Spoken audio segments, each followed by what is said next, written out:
Now, time for questions. And you can feel free to write to me at marek@bettermovement.com if you have questions.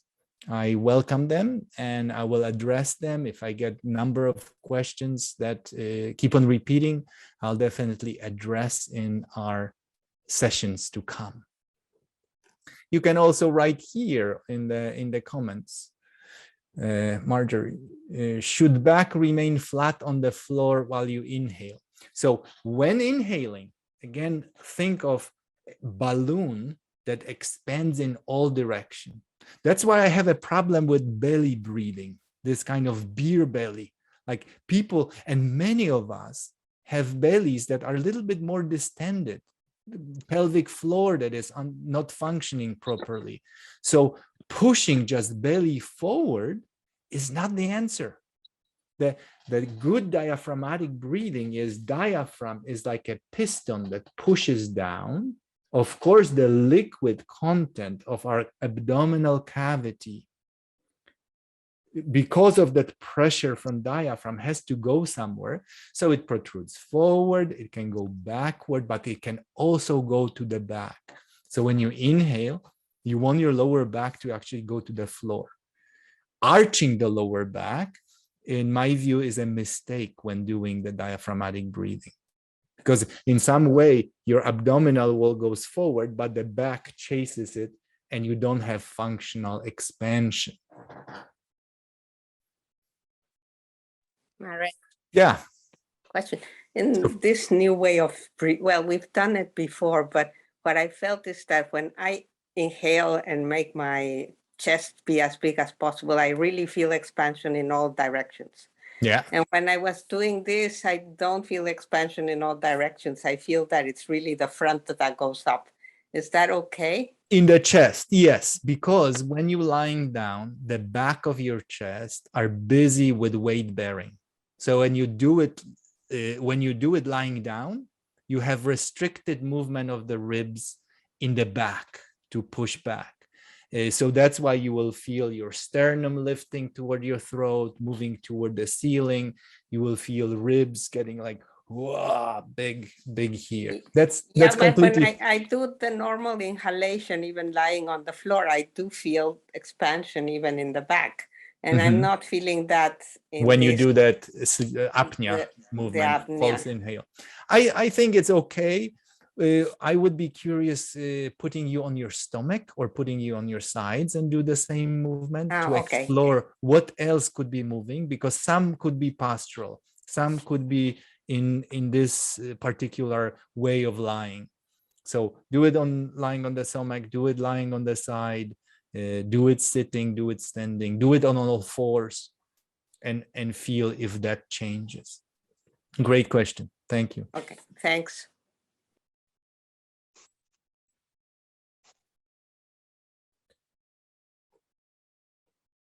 And of course, if you're here for the first session and you're sampling, if you have any questions, I hope to see you again. I hope I spark enough interest for you to sign. We will send emails to all people who signed for the free session with an opportunity to sign up for the rest of the course. There will be a little discount, not as steep discount as it was for the early bird people who decided before, but still will offer you some discount to join the remaining 4 sessions.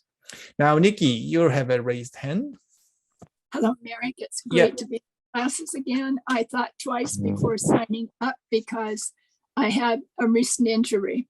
Okay. I was doing the first aid back kit and I was just starting to do the extension. And I was, I did that for a few days and was a bit sore. But then I got really feisty and thought, I'm going to try the bird dog. And so I did it on both sides. It's been 10 days. I'm in quite a bit of pain. I had an x-ray there. I don't think I've done anything new. I'm wondering, is it wrong for me to, I haven't even been walking, except just around the house. How were the movements today that we did today? I'm not getting on the floor yet again. You did it sitting, or I did it sitting, and sitting. you know, I did it mindfully, and I could feel different parts move. And of course, one side is much easier to go to than the other. So that was okay. I mean, I have the pain. The pain is the worst now in the lumbar on the right side, and that's where most of my discomfort was before. I mean, I would say you could do these movements in the position even lying down with your legs supported on the chair, or rolled pillows, rolled towels underneath your knees. You don't need to do it all in sitting position. In terms going back to your lower back exercises, I would start with just breathing, just shrugging shoulders, and those elementary first movements, and not progressing to levels 2 and others until you start to feel much better. Can a pull like that last a long time, the discomfort? It shouldn't. Usually all back pains between 6 to 8 weeks completely disappear. So I think fairly fast you should start to feel better. Wonderful. Thank you so much. You're very welcome. Karen, you have the hand. So unmute. We cannot hear you yet.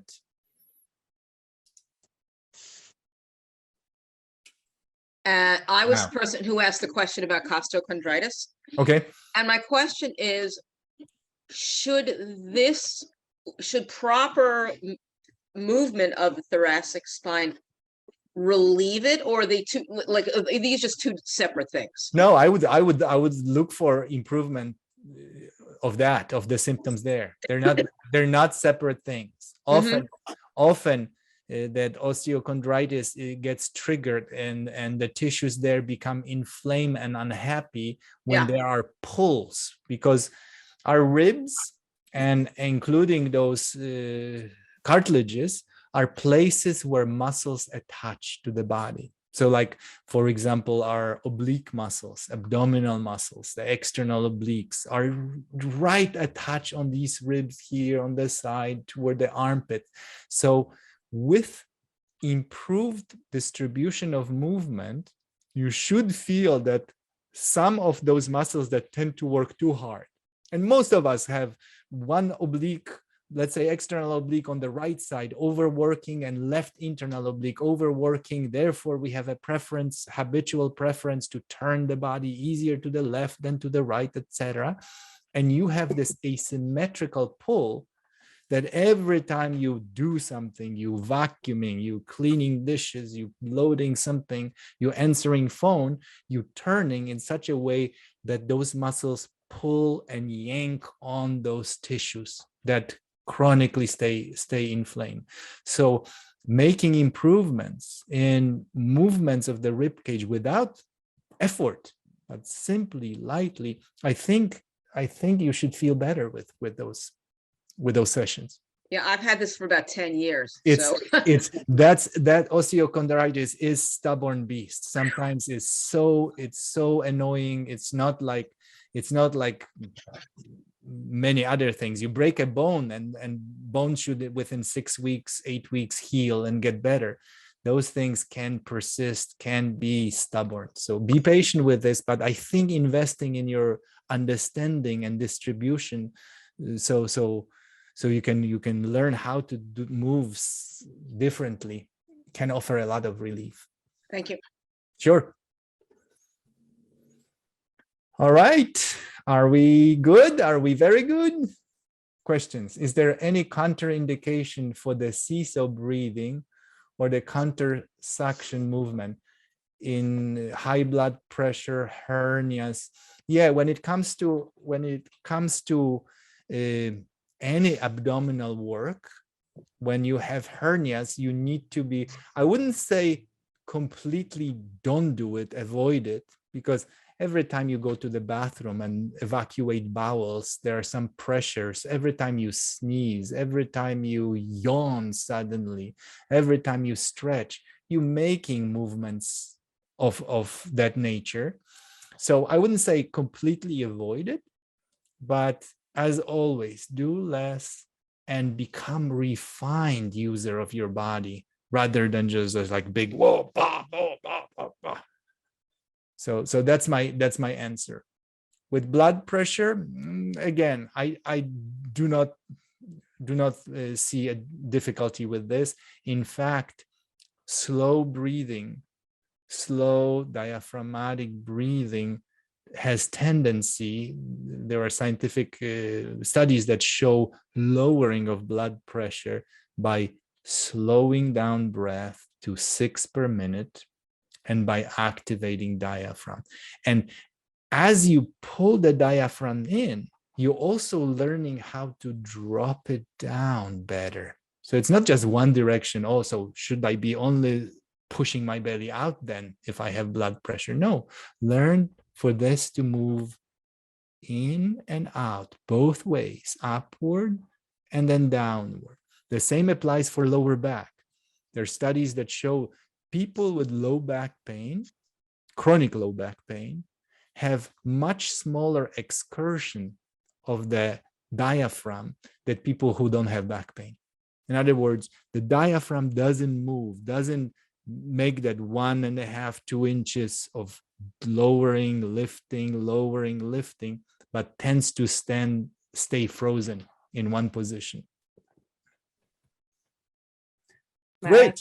Yes. I have another question. Do you Sure. remember, what did you tell me about the relationship between the diaphragm movement and GERD?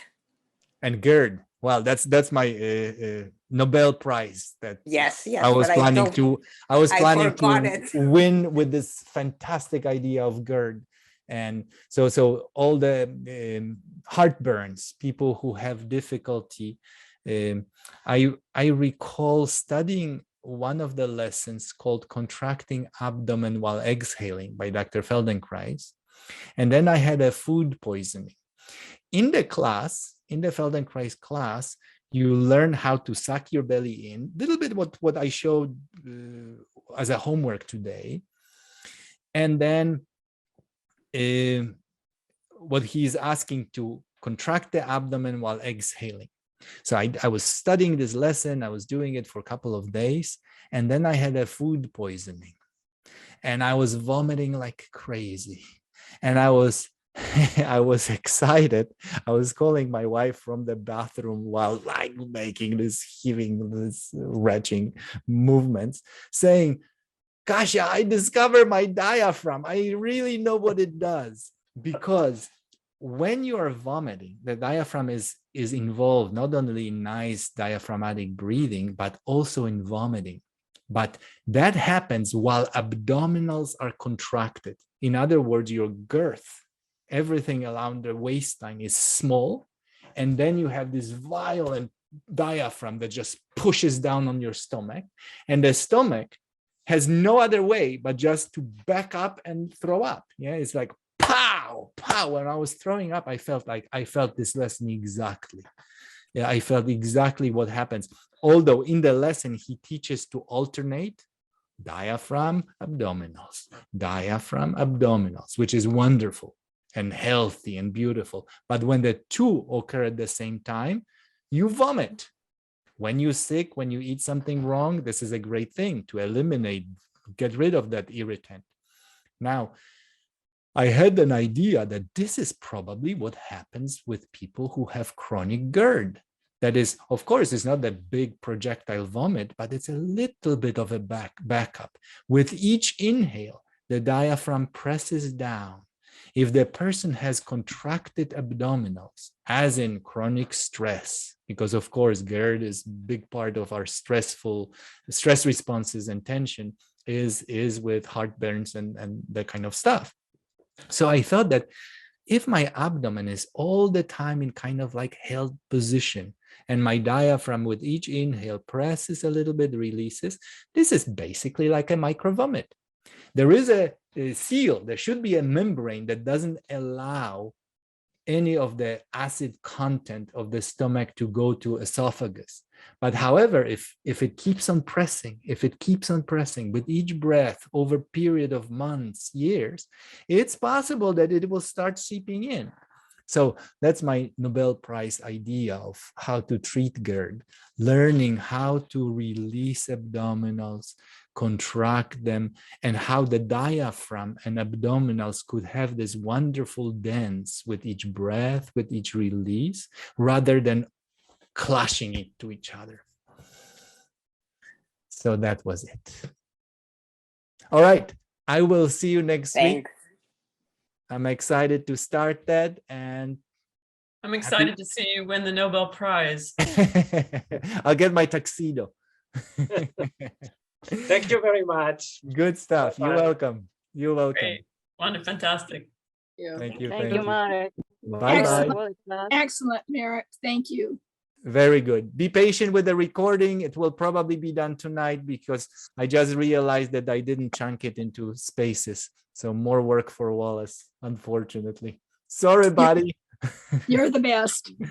Take care. Thank you. Brilliant class. Brilliant. Thank you. Thank you.